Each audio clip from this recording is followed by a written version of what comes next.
Good morning, everybody. Today we can discuss the importance of elasticity. Okay, നമ്മളിതുവരെ ഇലാസ്റ്റിസിറ്റിയാണ് പറഞ്ഞത്. Income elasticity പറഞ്ഞു, cross elasticity പറഞ്ഞു, advertisement elasticity പറഞ്ഞു. ഓക്കെ, ഈ ഇലാസ്റ്റിസിറ്റീൻ്റെ എല്ലാത്തിൻ്റെയും ഇമ്പോർട്ടൻസ് ആണ് പറഞ്ഞത്. അതിൻ്റെ ഓരോന്നിൻ്റെയും ഇമ്പോർട്ടൻസ് നമ്മൾ അവിടെ ചർച്ച ചെയ്തിട്ടുണ്ട്. അപ്പം നമ്മൾ ഇൻകം ഇലാസ്റ്റിസിറ്റി ആണെന്നുണ്ടെങ്കിൽ അതിൻ്റെ ഇമ്പോർട്ടൻസ് ആയിട്ട് പറഞ്ഞിട്ട് നമ്മൾ ഇൻവെസ്റ്റ്മെൻറ്റ് ഡിസിഷൻ എടുക്കുന്നുണ്ട്. അതുപോലെ ഫോർകാസ്റ്റിംഗ് ഡിമാൻഡ് ചെയ്യാൻ സഹായിക്കുന്നുണ്ട്.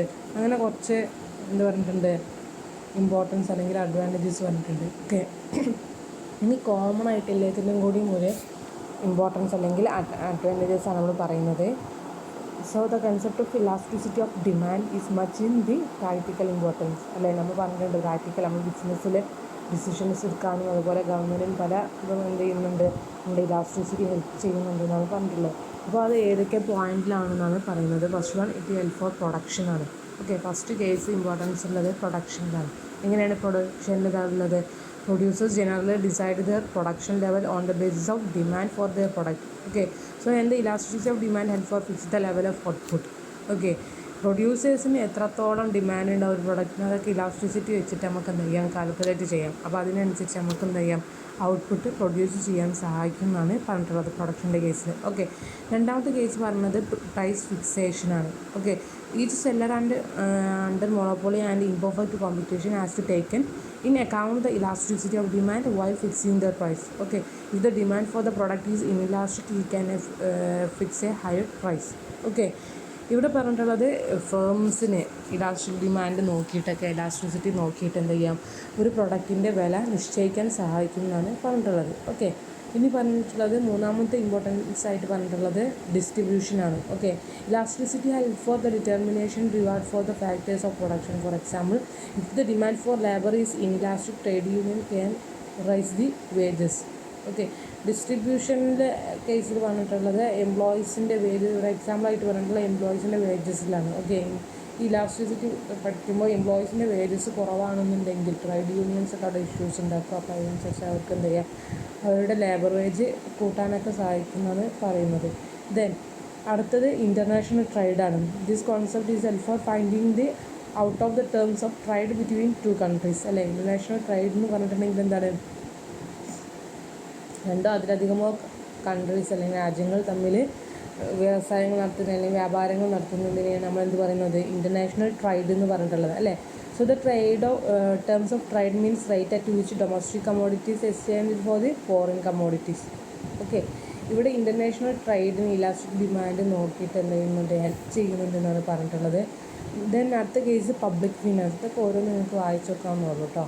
ഇത് ടെക്സ്റ്റിലുണ്ടാവില്ല ഈ പോയിന്റ്. അപ്പോൾ ഇതൊന്ന് വായിച്ചു വെക്കുക, മനസ്സിലാക്കി വെക്കുക. Okay, so the public finance എന്ന് പറഞ്ഞിട്ട് assist the government to formulating tax policies in order to impose the tax on the commodities. So the government should take in the consideration of demand elasticity. Okay, ഗവൺമെൻറ്റിന് demand elasticity ഒക്കെ check ചെയ്തിട്ട് analysis ചെയ്തിട്ട് എന്ത് ചെയ്യാൻ പറ്റും, അവർക്ക് അവരുടെ tax എത്രത്തോളം ഇമ്പോസ് ചെയ്യാം, ഒരു പ്രൊഡക്റ്റിന്മേൽ ടാക്സ് എത്രത്തോളം ഇമ്പോസ് ചെയ്യാൻ സാധിക്കുന്നുള്ളതൊക്കെ എന്ത് ചെയ്യാം, ഗവൺമെൻറ് നോക്കാൻ സഹായിക്കുന്നതാണ് പറഞ്ഞിട്ടുള്ളത്. ഇനി അടുത്തത് നാഷണലൈസേഷനാണ്. അതിൽ പറഞ്ഞിട്ടുള്ളത് elasticity of demand help for the government to decide about the nationalisation of the ഇൻഡസ്ട്രീസിൻ്റെ നാഷണലൈസേഷൻ, വ്യവസായവൽക്കരിക്കുന്ന അങ്ങനെയൊക്കെ പറയില്ല, നാഷണലൈസേഷൻ ചെയ്യാൻ വേണ്ടിയിട്ട് പറ്റുന്നുണ്ടോ ഇല്ലെന്നൊക്കെ നോക്കാൻ സഹായിക്കും. അതുപോലെ പ്രൈസ് ഡിസ്ക്രിമിനേഷന് സഹായിക്കും.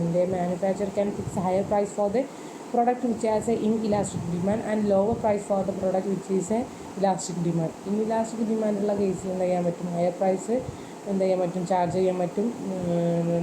അതുപോലെ തന്നെ ലോവർ പ്രൈസ് ഏതിൻ്റെ മുകളിൽ ഇലാസ്റ്റിക് ഡിമാൻഡുള്ള കേസിലാണെന്നുണ്ടെങ്കിൽ ലോവർ പ്രൈസും ചാർജ് ചെയ്യാൻ സഹായിക്കുന്നതാണ് പറയുന്നത്. Okay, so then other importance ആയിട്ട് പറഞ്ഞിട്ടുള്ളത് concept of elasticity of demand helps four taking the other vital decision. വേറെയുള്ള പല ഡിസിഷൻ മേക്കിങ്ങിനും എന്ത് സഹായിക്കുന്നുണ്ട്, ഇലാസ്റ്റിസിറ്റി ഡിമാൻഡ് സഹായിക്കുന്നുണ്ടാണ് പറഞ്ഞിട്ടുള്ളത്. ഇവിടെ ഒരു എക്സാമ്പിളായിട്ട് പറഞ്ഞിട്ടുള്ളത് determine the price of joint product and take over decisions etcetera. Okay, രണ്ടോ അതിലധികം പ്രൊഡക്റ്റ് ഉണ്ടെങ്കിൽ അതിന് എങ്ങനെയൊക്കെയാണ് മാർക്കറ്റിലെ ഡിമാൻഡ്, അതിനനുസരിച്ച് എന്ത് ചെയ്യാം, അവർക്ക് അവിടുത്തെ പ്രൈസ് ഫിക്സ് ചെയ്യാൻ സാധിക്കും. അതുപോലെ തന്നെ വേറൊരു കേസ് പറഞ്ഞിട്ടുള്ളത്, ഒരു ബിസിനസ് മറ്റൊരു ബിസിനസ് ടേക്ക് ഓവർ ചെയ്യുമ്പോൾ അവിടുത്തെ ആ പ്രൊഡക്റ്റിനുള്ള ഡിമാൻഡ് എന്താണെന്നൊക്കെ നോക്കിയിട്ട് എന്ത് ചെയ്യാൻ പറ്റും, നമുക്ക് ടേക്ക് ഓവറിന് സഹായിക്കുന്നതാണ് പറഞ്ഞിട്ടുള്ളത്. ദെൻ ഇനി ഡിറ്റർമിനൻസ് ഓഫ് ഇലാസ്റ്റിസിറ്റി ഉണ്ട്. ഓക്കെ, നമ്മളിപ്പോൾ പറഞ്ഞത് എന്തൊക്കെ ഇമ്പോർട്ടൻസ് ആണ്, ഏതൊക്കെ ഇതിൽ ഡിസിഷൻസ് എടുക്കാൻ സാധിക്കുന്നു എന്നാണ് പറഞ്ഞിട്ടുള്ളത്. ഇനി പറയാനുള്ളത് ഡിറ്റർമിനൻസ് ഓഫ് ഇലാസ്റ്റിസിറ്റിയാണ്. ഓക്കെ, ഡിറ്റർമിനൻസ് ഓഫ് എന്ന് വെച്ചിട്ടുണ്ടെങ്കിൽ ഏതൊക്കെ ഫാക്ടറാണ് ഇലാസ്റ്റിസിറ്റിനെ ബാധിക്കുന്നതെന്നാണ് പറയുന്നത്. Okay, so the elasticity of demand varies from the product to product and time to time and market to market. അല്ലേ, ഇലാസ്റ്റിസിറ്റി ഓഫ് ഡിമാൻഡ് വേരി ചെയ്യുന്നുണ്ട്, ചേഞ്ചസ് ആവുന്നുണ്ട്. എന്തിന്? ഓരോ പ്രൊഡക്റ്റും, ഒരു പ്രൊഡക്റ്റും മറ്റൊരു പ്രൊഡക്റ്റും അതുപോലെ ഓരോ സമയങ്ങളിലും ഓരോ പല മാർക്കറ്റുകളിലും എന്താണ് വ്യത്യസ്തമാണെന്നാണ് പറഞ്ഞിട്ടുള്ളത്. So this due to influence of various factors. കാരണം ഇതിന് കുറേ ഫാക്ടേഴ്സ് ഡിറ്റർമിൻ ചെയ്യുന്നുണ്ട് എന്നാണ് പറഞ്ഞിട്ടുള്ളത്. അതിൽ ഫസ്റ്റ് ഫാക്ടറായിട്ട് പറഞ്ഞിട്ടുള്ളത് നേച്ചർ ഓഫ് കമ്മോഡിറ്റിയാണ്. Okay, so the demand for necessary goods, that is like a salt, rice, etc., is a inelastic. Okay, so demand for the comfort and luxury goods are elastic.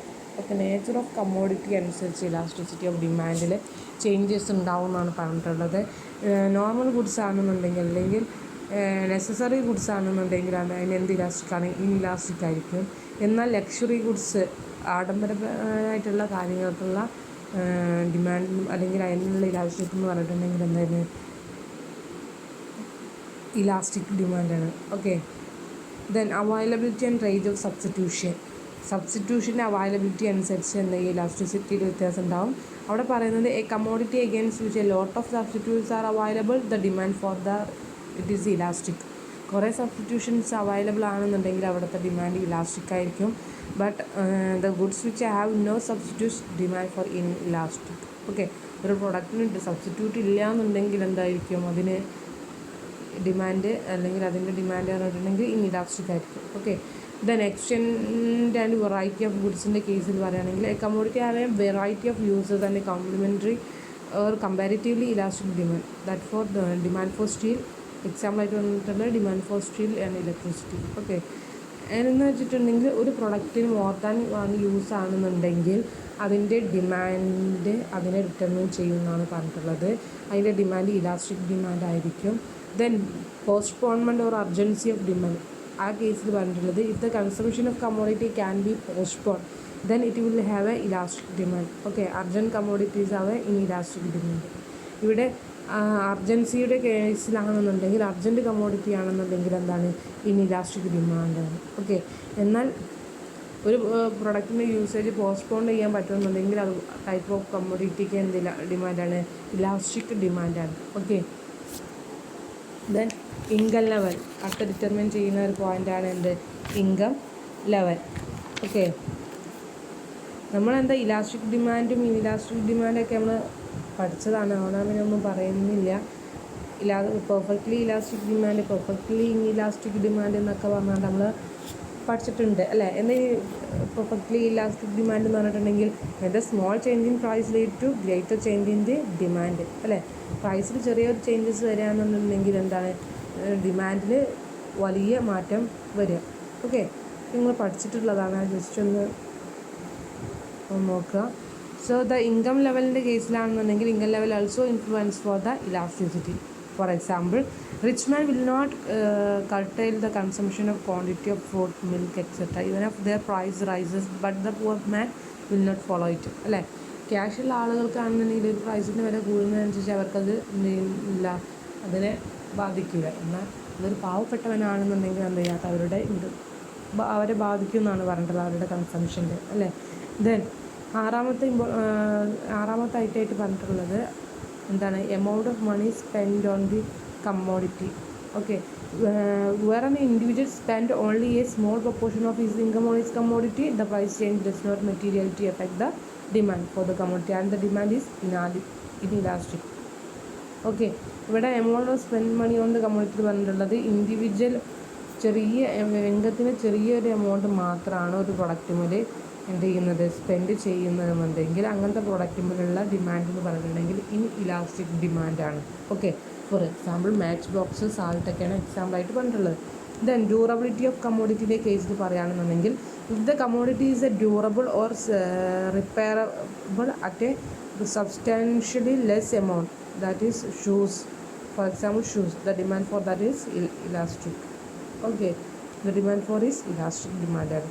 എന്ന് വെച്ചിട്ടുണ്ടെങ്കിൽ ഒരു സാധനത്തിൻ്റെ durability അനുസരിച്ചാണെന്നുണ്ടെങ്കിൽ ആ time പ്രൊഡക്റ്റിന് എന്തായിരിക്കും, എന്ത് demand ആയിരിക്കും, elastic demand ആയിരിക്കും. Okay, then purchase of frequency of the product type. If the frequency of the purchase of product is very high, the demand likely to be more price elasticity. ഒരു product വാങ്ങുന്നത് regular ആയിട്ട് വാങ്ങുകയാണെന്നുണ്ടെങ്കിൽ അല്ലെങ്കിൽ frequent ആയിട്ട് വാങ്ങുകയാണെന്നുണ്ടെങ്കിൽ ആ പ്രൊഡക്റ്റിന് എന്ത് elasticity ആയിരിക്കും, more price elastic ആയിരിക്കും. Okay, then range of the prices. ആ കേസിൽ പറയുന്നത് എന്താണ്, if the product is very high price or at a very low price having in elastic demand, since a slight change in the price is will not effect the quantity demand. Range of പ്രൈസസിൻ്റെ കേസിലാണെങ്കിൽ small changes ഒന്നും എന്തിനു പറ്റില്ല, ഡിമാൻഡിനെ ബാധിക്കില്ല എന്നാണ് പറയുന്നത്. Okay, then അടുത്ത ലാസ്റ്റ് കേസായിട്ട് പറഞ്ഞിട്ടുള്ള അതർ ഫാക്ടേഴ്സാണ്. അതർ ഫാക്ടേഴ്സിൻ്റെ കേസിൽ പറഞ്ഞിട്ടുള്ള the habit of consumers, demand for complementary goods and distribution of income and wealth of the society etcetera are the other important factors affecting elasticity. Okay, ഈ മുകളിൽ പറഞ്ഞ point മാത്രമല്ല, പിന്നെ അഡീഷണൽ ആയിട്ട് കുറച്ച് പോയിന്റ് പറയുന്നുണ്ട്. അതിൽ പെട്ടതാണ് കൺസ്യൂമേഴ്സിൻ്റെ ടേസ്റ്റ് ആൻഡ് പ്രിഫറൻസ്, അല്ലെങ്കിൽ കൺസ്യൂമേഴ്സിൻ്റെ ഹാബിറ്റ്സ്, അതുപോലെ demand for complementary goods. Okay, then distribution of income and wealth in the society etcetera other important other factors relating to the determining the elasticity of demand. Okay, ഇന്നത്തെ class clear ആണോ? So let me conclude today section. Thank U.